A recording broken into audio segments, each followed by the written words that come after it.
ce qui va me permettre d'avoir une vision en temps réel de l'avancement de mes travaux. Et si jamais il y a des tâches qui n'ont pas été réalisées, la même chose, ça va être mis à jour automatiquement. Donc, ce qui est intéressant aussi, c'est que si jamais vous ne voulez pas faire ce qui était prévu dans l'ordonnancement, ce n'est pas grave. Faites ce que vous avez à faire dans l'ordre que vous voulez faire. À la fin de la journée, rentrez votre progression. Donc, s'il y a eu de la progression, automatiquement, le lendemain, les tâches qui étaient planifiées d'être faites n'auront pas été faites et devront être faites le lendemain ou plus tard.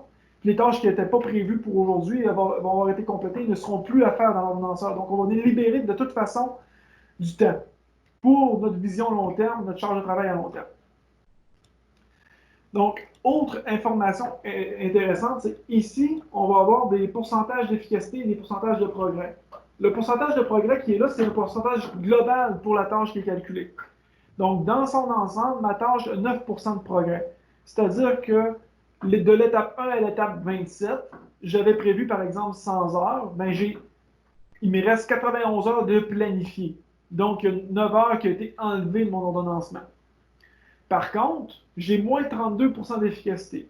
Qu'est-ce que ça veut dire? C'est que pour accomplir 9 heures de travail que je devais faire, ça m'en a pris 12 heures.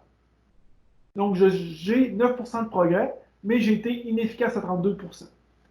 Donc, ça, c'est vraiment une autre information pertinente parce que ma tâche n'est pas en retard, mais je suis en négatif dans mon efficacité, donc j'ai pris du retard, même si ma tâche n'est pas encore en retard réellement physiquement.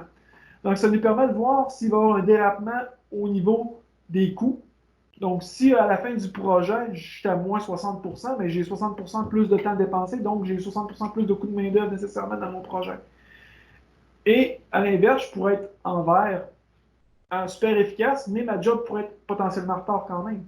Donc, c'est les deux indicateurs qu'on va retrouver au niveau de l'ordonnanceur pour que vous ayez une vision de votre plancher intégré dans le système. Donc, le système va vous afficher toutes ces informations-là directement à l'écran ici.